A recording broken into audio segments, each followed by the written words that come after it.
एक बार हजरत ख्वाजा मोइनुद्दीन चिश्ती रहमतुल्लाह अलैहि इस्लाम का पैगाम फैलाने की नीयत से अपने कुछ मुरीदों के साथ अजमेर शरीफ के एक स्थान पर तशरीफ लाए। जिस मुकाम पर हजरत ख्वाजा मोइनुद्दीन चिश्ती रहमतुल्लाह अलैहि ने क्याम किया, वहाँ के करीब ही एक बड़ा तालाब था जिसे स्थानीय हिंदू लोग अना सागर कहते थे। उस दौर में इस तालाब की बसात और पवित्रता के कारण हिंदू समाज में इसका बहुत एहतराम किया जाता था। उनका यह अकीदा था कि जो शख्स दिन भर गुनाह करने के बाद इस तालाब में गौस करता है, उसके तमाम गुनाह धुल जाते हैं। इसी वजह से वे इस तालाब को हमेशा दियों से सजाए रखते थे। कहा जाता है कि इस तालाब में हर रात दिए जलाने के लिए तकरीबन 3 मन तेल की जरूरत होती थी। तालाब की पवित्रता के कारण वहाँ सभी हिंदुओं को दाखिल होने की इजाजत नहीं थी। सिर्फ आला तबके के ब्राह्मण ही वहाँ गस्ल कर सकते थे और तालाब के पानी को छू सकते थे। उनका यह मानना था कि अगर ब्राह्मणों के अलावा कोई और तालाब के पानी को छू ले तो पानी नापाक हो जाएगा। हजरत ख्वाजा मोइनुद्दीन चिश्ती रहमतुल्लाह अलैहि और उनके मुरीद लंबे सफर से थके हुए थे। कुछ देर आराम फरमाने के बाद जब नमाज का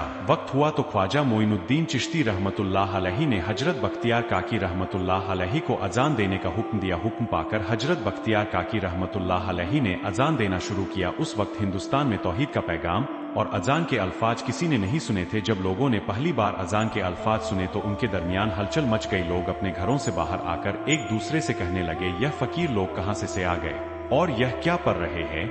अजान खत्म होने के बाद हजरत ख्वाजा मोइनुद्दीन चिश्ती रहमतुल्लाह अलैहि और उनके साथियों ने अना सागर तालाब पर जाकर वजू करना शुरू किया। जब हिंदू पुजारियों ने देखा कि एक अजनबी दरवेश उनके मखसूस तालाब का इस्तेमाल कर रहा है तो उनके दिल में गुस्से की आग भड़क उठी। एक पुजारी बोला, यह दरवेश कहां से आ गया? बिना हमारी इजाजत के इसने हमारे पाक तालाब को हाथ लगा दिया। हम इस तालाब को कितना मुकद्दस मानते हैं और इन मुसाफिरों ने इसे नापाक कर दिया है।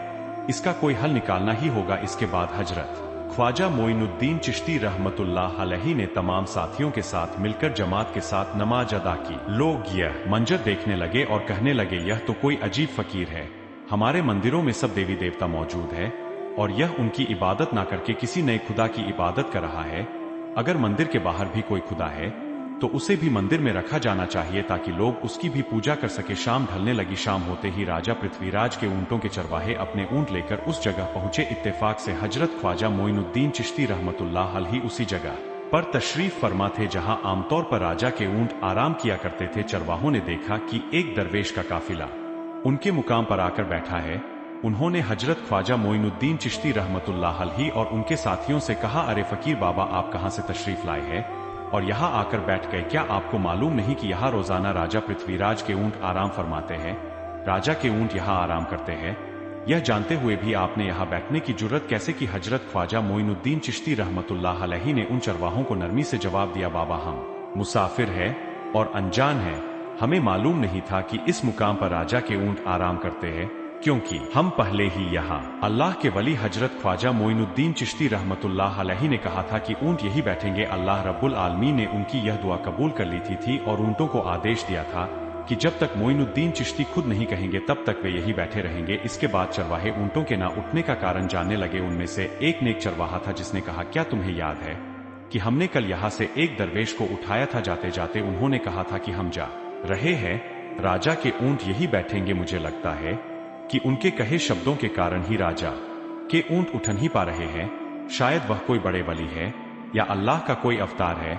इस बात को महामहिम राजा के समक्ष रखते हैं। इसके बाद चरवाहे पृथ्वीराज के पास पहुंचे और हाथ जोड़कर निवेदन किया, महाराज, हमने बहुत कोशिश की लेकिन आपके ऊंटों को उनके स्थान से नहीं उठा सके और उन्हें चरागाह में घास चराने नहीं ले जा पा रहे हैं। राजा पृथ्वीराज ने आश्चर्य से पूछा, क्या ऊंटों को कोई बीमारी है जिस कारण वे उठ नहीं पा रहे? चरवाहों ने कहा, महाराज, ऊंट पूरी तरह स्वस्थ है, उन्हें कोई बीमारी नहीं है। पृथ्वीराज ने कहा, तो फिर वे अपनी जगह से क्यों नहीं उठ रहे? चरवाहों ने कहा, महाराज, कल उस स्थान पर एक दरवेश बैठे थे। हमने उनके और उनके साथियों के साथ काफी दुर्व्यवहार किया और उन्हें वहां से उठा दिया था। जाते जाते उन्होंने कहा था, राजा के ऊंट यहाँ बैठेंगे और उठेंगे नहीं। हमें लगता है कि दरवेश की बद्दुआ के कारण ही ऊंट अपनी जगह से नहीं उठ पा रहे हैं। तब पृथ्वीराज ने हुक्म दिया, अच्छा जाओ और उस दरवेश को मेरे पास ले आओ। जब हजरत ख्वाजा मोइनुद्दीन चिश्ती रहमतुल्लाह अलैहि पृथ्वीराज के दरबार में पहुंचे तो पृथ्वीराज ने उनसे पूछा, दरवेश, आपने मेरे ऊंटों को क्यों पंगु बना दिया है? मेरे ऊंट भूखे मर रहे हैं, कृपया अपना जादू उनसे हटा ले। अगर जादू नहीं हटाया तो मेरे ऊंट भूखे मर जाएंगे। पृथ्वीराज की बात सुनकर हजरत ख्वाजा मोइनुद्दीन चिश्ती रहमतुल्लाह अलैहि मुस्कुराते हुए बोले, हे अल्लाह के बंदे, हम मुसलमान हैं और मुसलमान कभी जादू नहीं करते। तुम्हारे ऊंटों को मैंने नहीं बल्कि इस संसार के पालनहार महान अल्लाह रब्बुल आलमीन ने बैठाया है। उनकी आज्ञा से ऊंट बैठे हैं और उनकी आज्ञा से ही उठेंगे, लेकिन मैं उस सर्वशक्तिमान से प्रार्थना कर सकता हूं कि वह तुम्हारे ऊंटों को उठने की अनुमति दे। इसके बाद हजरत ख्वाजा मोइनुद्दीन चिश्ती रहमतुल्लाह अलैहि ने अल्लाह से दुआ की है, अल्लाह इन ऊंटों को उनकी जगह से उठने की तौफीक दे। हजरत ख्वाजा मोइनुद्दीन चिश्ती रहमतुल्लाह अलैहि की दुआ करते ही चरवाहों ने देखा कि ऊंट अपनी जगह से उठकर चरागाह की ओर बढ़ने लगे। यह दृश्य देखकर चरवाहे चकित रह गए और हजरत ख्वाजा मोइनुद्दीन चिश्ती रहमतुल्लाह अलैहि की करामत की खबर पूरे अजमेर में फैल गई। जैसे जैसे हिंदुओं के बीच हजरत ख्वाजा मोइनुद्दीन चिश्ती रहमतुल्लाह अलैहि की करामत की बातें फैलने लगी और इस्लाम की महानता उनके सामने प्रकट होने लगी, मंदिर के पुजारी भयभीत हो गए। वे सोचने लगे अगर यही चलता रहा तो सभी हिंदू मुसलमान बन जाएंगे। तब वे पृथ्वीराज के पास पहुंचे और निवेदन किया, महाराज यह दरवेश हमारे राज्य में अशांति फैला रहे हैं। यदि आपने अभी इनका कोई उचित समाधान नहीं निकाला तो यह दरवेश सभी हिंदुओं को मुसलमान बना देंगे और तब हमारे देवताओं की पूजा करने वाला कोई नहीं बचेगा। आप इन्हें यहाँ से भगा दे, नहीं तो यह हमें यहाँ से बाहर निकाल देंगे। महाराज हम आपको एक और भयावह बात बताना चाहते हैं। यह दरवेश कहते हैं कि जिन मूर्तियों की हम पूजा करते हैं वे पूजनीय नहीं है।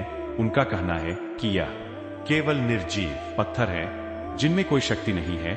यह साधारण लोगों को इस तरह की बातें बताकर भ्रमित करना चाहते हैं। सबसे आपत्तिजनक बात यह है कि यह दरवेश हर दिन 5 बार हमारे पवित्र तालाब में हाथ लगाकर उसे अपवित्र कर रहे हैं। पुरोहितों की बात सुनकर पृथ्वीराज ने हजरत ख्वाजा मोइनुद्दीन चिश्ती रहमतुल्लाह अलैहि को बुलाया। जब हजरत ख्वाजा मोइनुद्दीन चिश्ती रहमतुल्लाह अलैहि उनके दरबार में पहुंचे तो पृथ्वीराज ने कहा, दरवेश हम देख रहे हैं कि आप गौ माता का मांस खाते हैं और हमारे देवताओं का अपमान करते हैं। हम धर्म के बारे में तरह की उल्टी सीधी बातें कर रहे हैं।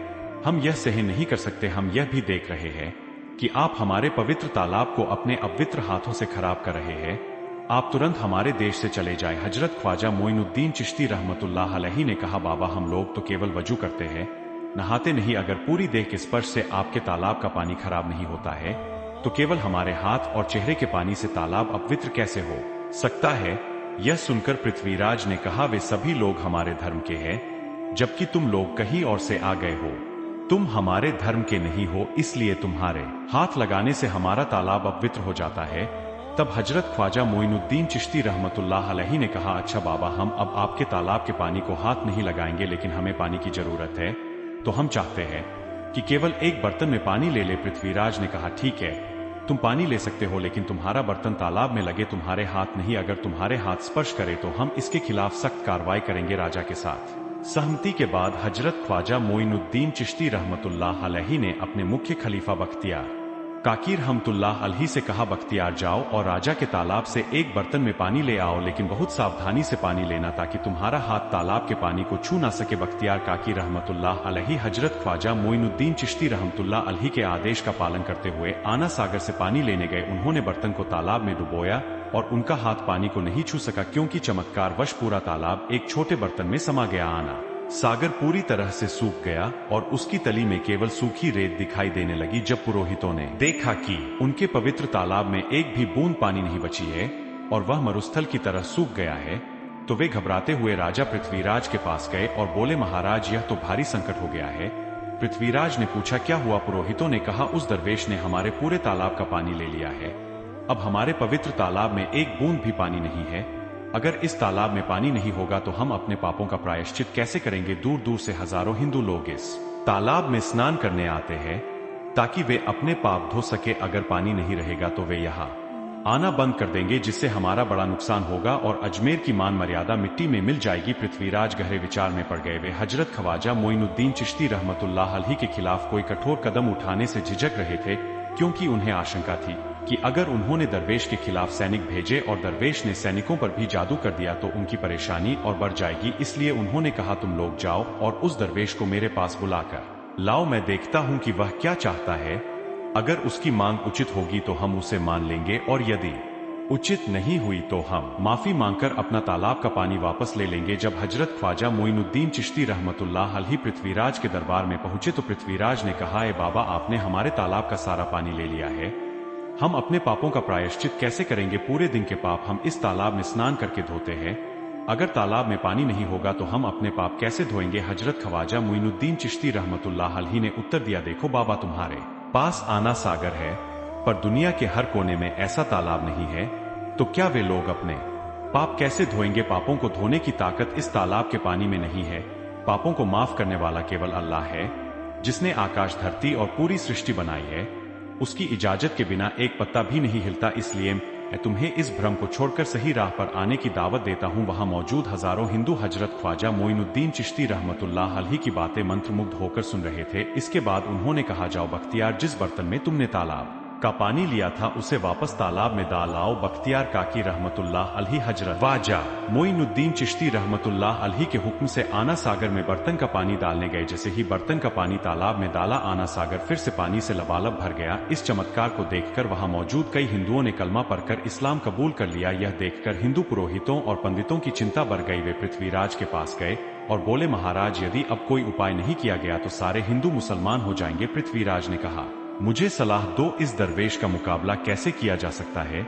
पुरोहितों ने कहा, यह दरवेश एक बड़ा जादूगर है, इसलिए इसका मुकाबला भी जादू से करना होगा। हमारे बीच एक बड़े पुरोहित और जादूगर रामदेव है, उन्हें इसके मुकाबले में भेजे। अगर वह जादू से इसे हरा सके तो हम अपने हिंदू धर्म का गौरव फिर से प्राप्त कर सकेंगे। पृथ्वीराज ने रामदेव को बुलाकर कहा, रामदेव, मैं तुम्हें इस दरवेश को जादू से हराने की जिम्मेदारी दे रहा हूं। अगर तुम उसे हरा सके तो हम अपने धर्म का गौरव फिर से पा सकेंगे। रामदेव ने पृथ्वीराज को आश्वस्त करते हुए कहा, महाराज, आप चिंता ना करें, इस दरवेश को हराना मेरे लिए बहुत आसान है। मैं आपके समक्ष हमारे धर्म का गौरव वापस लाकर रहूंगा। इसके बाद रामदेव अपने साथियों के साथ हजरत ख्वाजा मोइनुद्दीन चिश्ती रहमतुल्लाह अलैहि के सामने मुकाबले के लिए पहुंचा। उसने कहा, मोइनुद्दीन, अगर तुम में ताकत है तो मुझसे जादू का मुकाबला करो। मैंने तुम जैसे बहुत से जादूगरों को हराया है, तुम्हें हराना तो मेरे लिए साधारण बात है। हजरत ख्वाजा मोइनुद्दीन चिश्ती रहमतुल्लाह अलैहि ने उसकी बातों का कोई जवाब नहीं दिया। रामदेव ने देखा कि हजरत ख्वाजा मोइनुद्दीन चुप है, तो उसने गाली गलौज करना शुरू कर दिया। जब रामदेव अपनी हदें पार कर गया तो हजरत ख्वाजा मोइनुद्दीन ने उसकी आंखों में देखते हुए कहा, रामदेव, तू चिल्ला रहा है, लेकिन मैं तेरे माथे पर ईमान की रोशनी देख रहा हूं। हजरत ख्वाजा मोइनुद्दीन चिश्ती रहमतुल्लाह अलैहि की यह बात सुनते ही रामदेव कांपने लगा और उसी क्षण अल्लाह रब्बुल आलमीन ने उसके दिल में ईमान की रोशनी डाल दी। रामदेव हजरत ख्वाजा मोइनुद्दीन चिश्ती के चरणों में गिर पड़ा और बोला, हे अल्लाह के वली, मैंने आपके साथ बहुत बेदबी की है, मुझे माफ करे और मुझे कलमा पढ़ाकर इस्लाम की राह दिखाए। हजरत ख्वाजा मोइनुद्दीन चिश्ती रहमतुल्लाह अलैहि ने रामदेव को कलमा पढ़ाया और उनका नाम रखा मोहम्मद सादिक। इतिहास बताता है कि बाद में रामदेव मोहम्मद सादिक के रूप में एक बड़े अल्लाह के वली बन गए। प्रिय पाठकों, सोच, जो रामदेव हजरत ख्वाजा मोइनुद्दीन चिश्ती को पराजित करने आए थे, वही अब उनके हाथ में हाथ देकर इस्लाम की शांति की छाव में आ गए। यह अल्लाह रब्बुल आलमीन का चमत्कार और शक्ति है, जो जिसे चाहे हिदायत दे सकता है। दोस्तों, अगर आप भी रसूल अल्लाह के चाहने वाले हो तो वीडियो को लाइक करके चैनल को सब्सक्राइब कर दो। लाइक और सब्सक्राइब वही करेगा जो रसूल अल्लाह और ख्वाजा गरीब नवाज को चाहने वाला होगा। अल्हम्दुलिल्लाह, मैं तो अल्लाह को चाहने वाला हूँ।